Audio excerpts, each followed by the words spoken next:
베드로전서 2장 21절로 25절 말씀입니다. 신약성경 379면입니다. 이를 위하여 너희가 부르심을 받았으니 그리스도도 너희를 위하여 고난을 받으사 너희에게 본을 끼쳐 그 자취를 따라오게 하려 하셨느니라.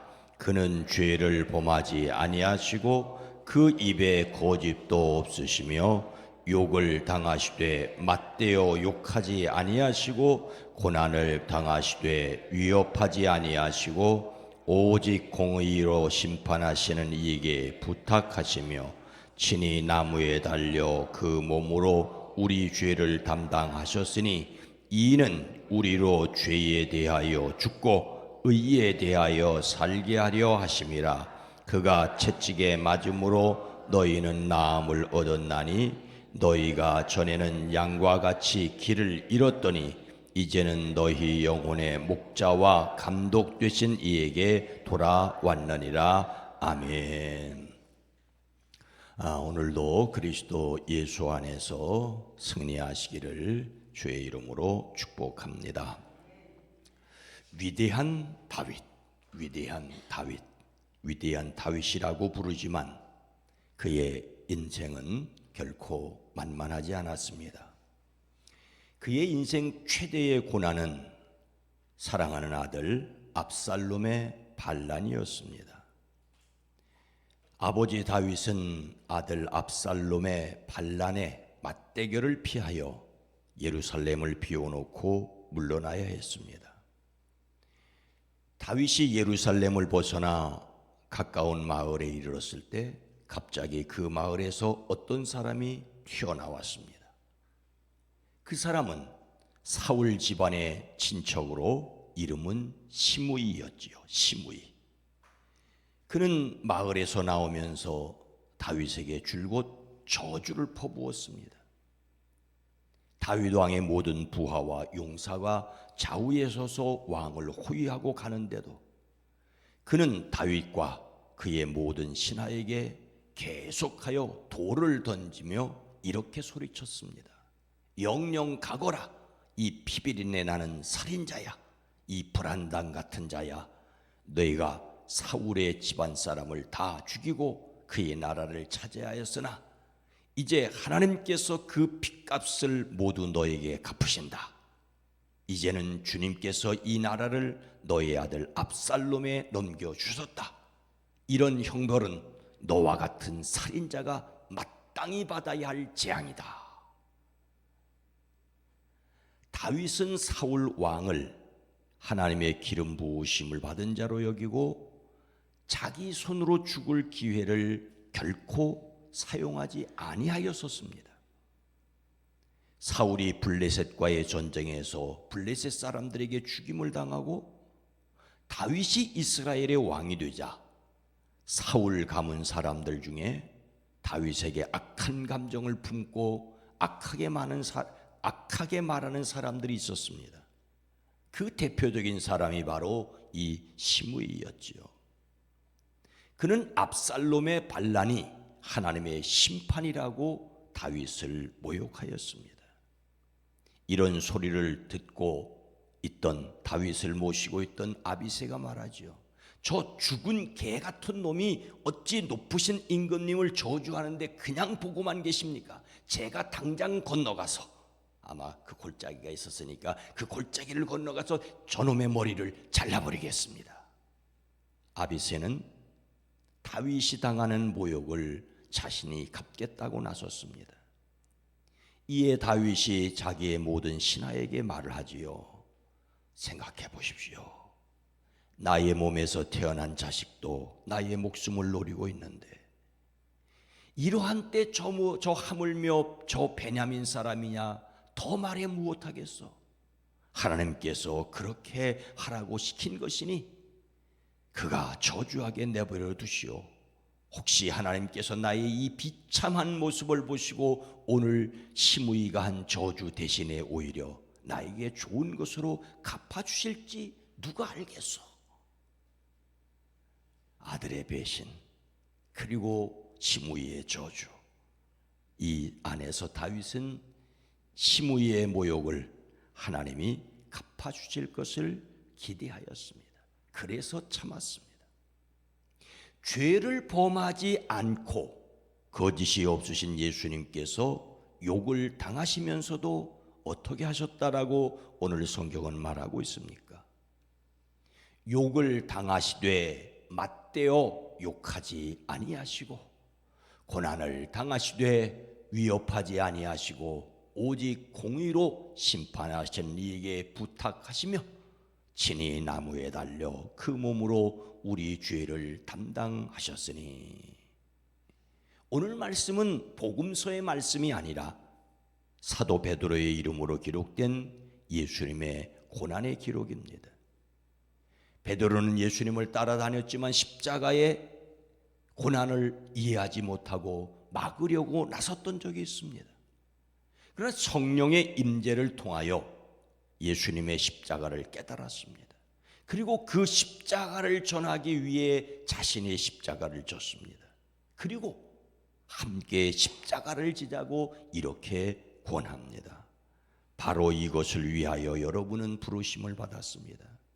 그리스도께서는 여러분을 위하여 고난을 당하심으로 여러분이 자기의 발자취를 따르게 하시려고 여러분에게 본을 남겨놓으셨습니다. 예수님의 십자가는 우리의 생명을 구원하신 것인 동시에 또한 우리가 따라야 할 발자취라고 말하고 있습니다.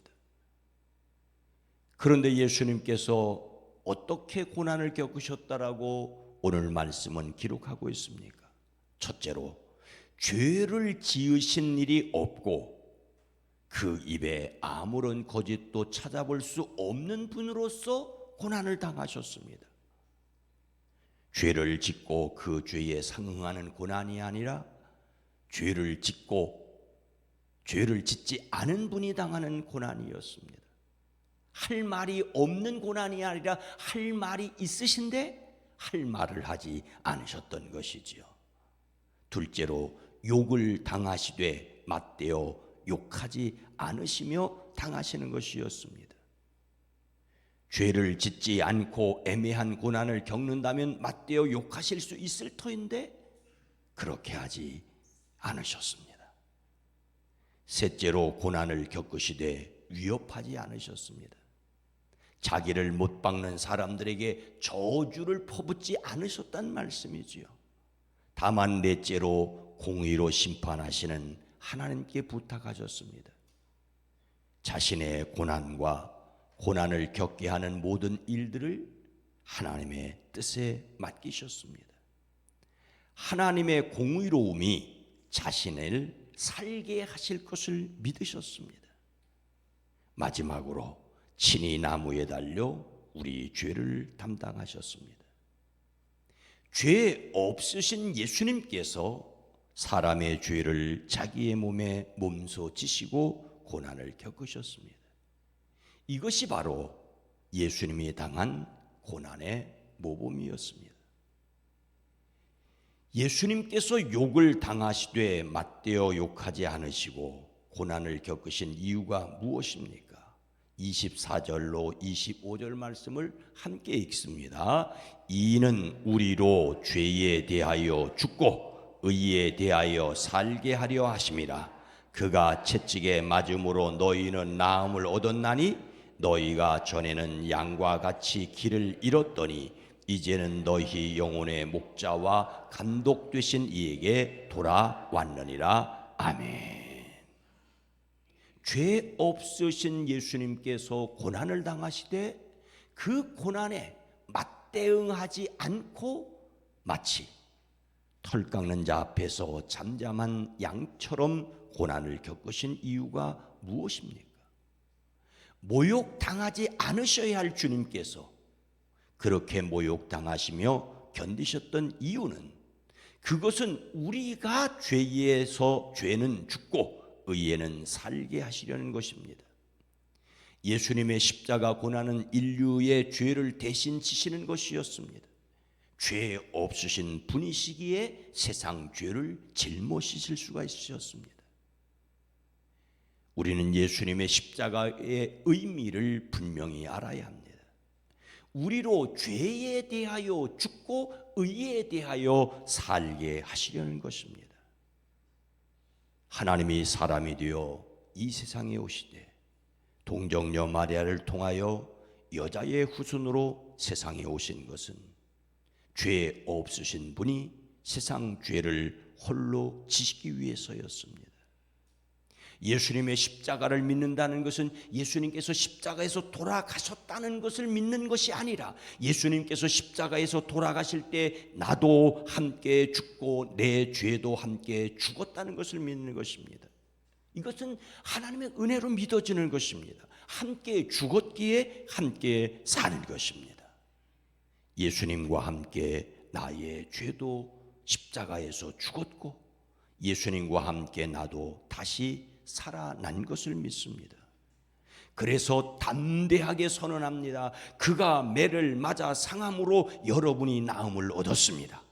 전에는 여러분은 길 잃은 양과 같았으나 이제는 여러분의 영혼의 목자이며 감독이신 그분에게로 돌아왔습니다. 하나님에게서 떠났는데 하나님께로 돌아왔다는 담대한 선언입니다. 이 놀라운 사실을 미처 깨닫지 못했을 때에는 이분이 왕이 되시면 내가 차지할 자리가 어디인가에 급급해서 결코 죽을지라도 주님이 죽으시는 것을 막겠다고 나섰고 칼을 뽑았던 베드로가 아닙니까? 그는 하나님의 뜻을 생각하지 못하고 사람 생각으로 십자가를 막으려고 하였습니다. 그러나 이제 성령께서 강림하심으로 보혜사께서 그에게 예수님의 십자가를 깨닫게 하시니 바로 자신과 온 세상을 위한 십자가였습니다. 이 놀라운 일을 이루기 위하여 죄 없는 분이 죄를 지고 고난을 겪으시면서도 맞대응하지 않으셨습니다. 그 결과는 그것을 믿는 사람들을 다시 살게 하셨습니다. 예수님을 믿음으로 그분의 능력으로 그분의 은혜로 영생 얻었음을 확신하시기를 주의 이름으로 축복합니다. 오늘 말씀을 마음에 새기고 다른 사람들에게 잘못 없이 욕먹을 때, 잘못 없이 욕먹을 때 실천할 일이 뭡니까? 잘못 있이 욕먹으면 가만히 있어야 돼요. 잘못 없이 욕먹을 때도 가만히 있어야 됩니다. 예수님의 십자가는 다만 그것을 믿는 자를 살게 하시는 것으로 그치지 않았습니다. 예수님의 십자가는 그것을 믿는 자도 그 십자가를 지고 살아가게 하십니다. 그리스도께서 우리를 위하여 고난을 당하심으로 우리가 자기의 발자취를 따르게 하시려고 본을 남겨놓으셨다라고 말씀하고 있습니다. 우리는 예수님의 십자가 앞에서 우리가 죄에 대하여 죽었다라고 선언할 뿐만 아니라 의에 대하여 살았다고, 하나님의 의로 살아가는 사람임을 선언해야 합니다. 우리를 구원하신 목적이, 우리를 부르신 목적이 살아있는 자로 살게 하시려는 것입니다. 살아있는 자로 산다는 것이 무엇입니까? 다른 사람을 살리기 위해 모욕을 참을 수 있는 것입니다. 자존심만 살아서 참지 못하고 바르르 떠는 것이 아니라 오히려 하나님의 자녀의 자존감으로 이유 없는 고난에서 하나님의 이유를 발견하고 감당하는 것입니다. 모욕에 맞서 욕하지 않을 수 있는 하나님 자녀의 자존감을 갖는 저와 여러분 모두가 되기를 주의 이름으로 축원합니다. 하나님 아버지, 우리는 잘못을 하고도 맞대어 큰 소리를 치고 더더욱 잘못한 것이 없다면 더 크게 소리를 지르고 싶은 것이 우리의 심정이나 잘못한 것이 있으면 잘못했다고 인정하고 사과할 뿐만 아니라 잘못한 것이 없어도 내 안에 계신 주님을 바라보며 참고 견딜 수 있게 하옵소서. 오늘날 세상은 말이 없으면 죄를 지은 것이라고 인정한다고 말하라고 하지만 때로는 참을 수 있고 견딜 수 있고 한 곱이 넘어 너그럽게 타이를 수 있는 넉넉함이 우리에게 있어지게 하옵소서. 성령 하나님, 무더위 짜증이 우리를 급하게 성질나게 할 때 성질이 아니라 온유로 하나님께 맡겨드릴 수 있게 하옵소서. 우리가 연약한 것과 부족한 것을 고백합니다. 성령 하나님 도와주시옵소서. 이 하루도 이 한 주간도 가정에서 일터에서 사업장에서 승리하게 하옵소서. 예수님의 이름으로 간절히 기도드리옵나이다. 아멘. 오늘 말씀을 생각하며 모욕에 맞서 욕하지 않게 하옵소서. 그리스도의 고난을 견뎌내게 고난 가운데 주님을 보게 하옵소서. 기도합니다.